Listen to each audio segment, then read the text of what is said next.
আসসালামু আলাইকুম। এটা হলো মাছের মাথা আর মুগ ডাল মুড়ি ঘন্ট করা হয়েছে। এটা দাও, ধনে পাতাটা দিয়ে দাও।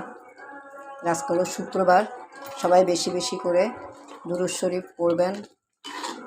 আর শুক্রবার দিন এমন একটা সময় আছে আসর থেকে মাগরিব পর্যন্ত, ওই টাইমটা তো অনেক দোয়া যে যা করে, ওই টাইমটা দোয়া কবুলের সময়।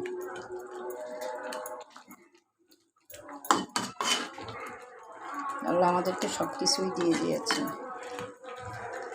কালারটা অদ্ভুত আসছে, খুব সুন্দর। খেতেও যেরকম কালার যেমন হয়েছে, খেতেও নিশ্চয় এত টেস্টি হবে। আপনারা সবাই এইভাবে করে দেখতে পারেন, যদি ভালো লাগে করে খাবেন। এটা আমাদের চাঁদপুরের রান্না। তোমরা এইভাবে খাও? আমাদের চাঁদপুর এলাকায় বেশি এগুলো খায়, চাঁদপুর হাজীগঞ্জ। বেশি বড় হয়ে গেল ভিডিওটা।